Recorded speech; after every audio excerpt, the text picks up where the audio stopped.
In this video, I'd like to talk about my understanding of materialism, the idea that there is only an external, impersonal reality, and its opposite idea of idealism, which holds that there is only an internal, personal reality instead. I have an old website and a blog where I've tried to develop these ideas further, but in this video I'd just like to lay out the history and differences, as best I can, between these two great ideas of metaphysical thought.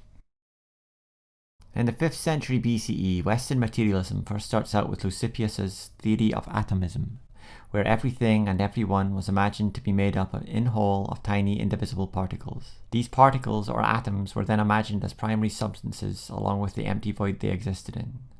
The void container was criticized, however, by Parmenides, who wrote while arguing against the idea of motion.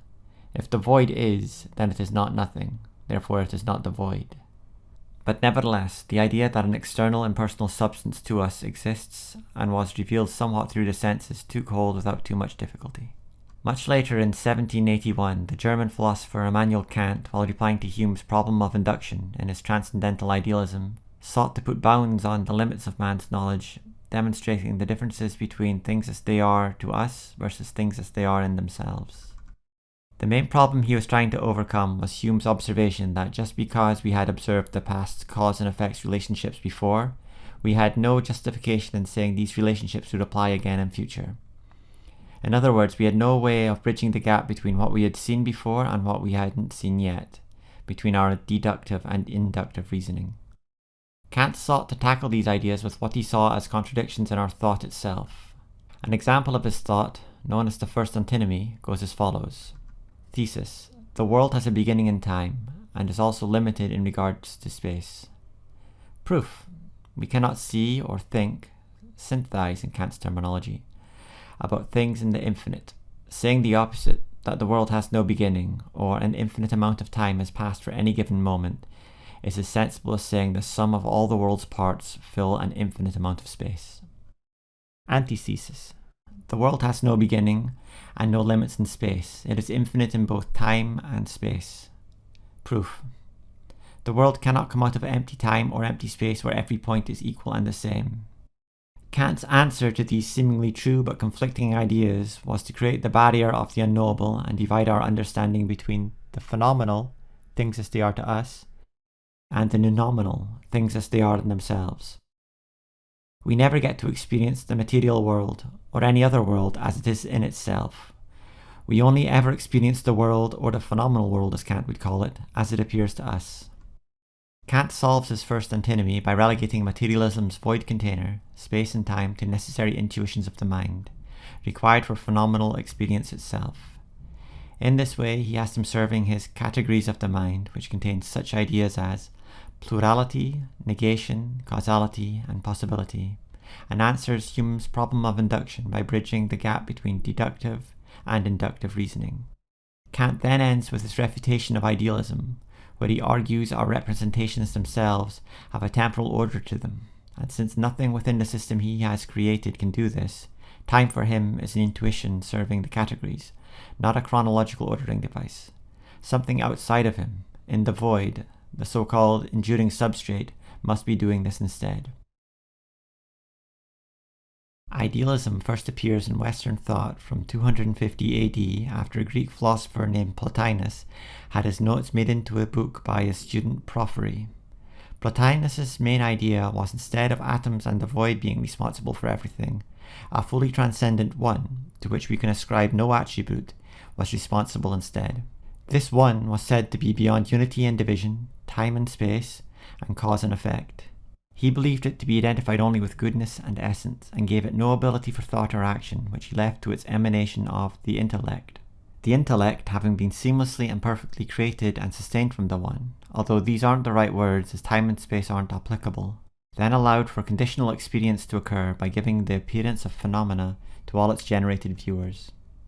In part equivalent to Descartes' evil demon, the intellect serves here as to provide the illusion of all phenomena and the chronological passing of time in place of the materialist's atoms and void, where the enduring substrate is the one itself, and not some nounominal impersonal machinery ticking away somewhere out there.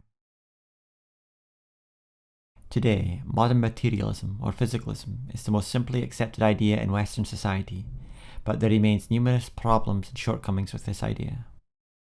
1. There is no and can be no evidence for this idea.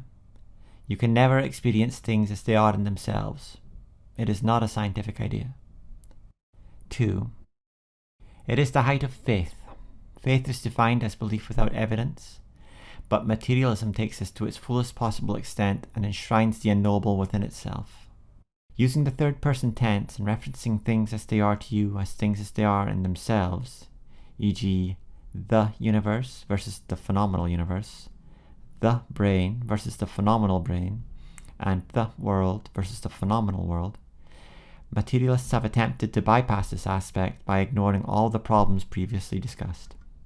3. And finally, it needs the unknowable to function. Its extraordinary claim of the unknowable doesn't sit on the simplest possible framework. I think, therefore I am in a material universe, and therefore it needs to guard against anything that would threaten its supernatural and unknowable reality. In contrast to materialist thought, idealistic thought today remains badly underdeveloped, with the belief in the unknowable remaining far more popular than the certainty Descartes granted from the self.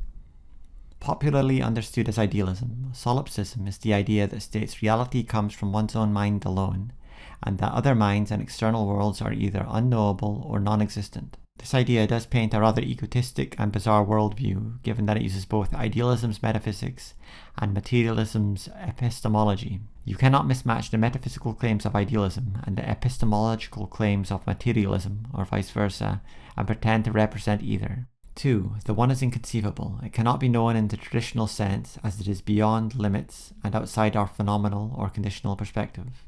All our phenomenal experience is bound up in space and time, and any knowledge of the one would transcend this. It cannot be known in ways that would frame it within space and time. 3. And finally, the burden of proof rests completely on the idealist's shoulders. All extraordinary claims require extraordinary evidence, and here the claims of idealism has to hold the can for both metaphysics. Materialists, with the best will in the world, cannot act here as they require the absence of evidence, the unknowable, in order to function. So it is left to the idealists to demonstrate the opposite ideas of the unknowable and impersonal to be false. Anything that demonstrates impossible knowledge, such as acts of clairvoyance, or anything that interferes with our understanding of the second law of thermodynamics, such as psychokinesis, would immediately end speculation of the unknowable and impersonal realm in its tracks. Due to the limits of reproducing parapsychological claims and our underdeveloped understanding of idealism's enduring substrate, I am of the belief that the halo, or aura, is the key to this endeavour. Discovering an energy field we can detect through modifications to Maxwell's laws would provide excellent evidence for the privileged position of the mind in nature, while also requiring the second law of thermodynamics to be updated, damaging the materialist claim of an impersonal reality. Here I will stop for now, having given the best overview about idealist and materialist metaphysics I can. If you would like to know more about my ideas, I have written extensively about them on my website. Thank you for watching.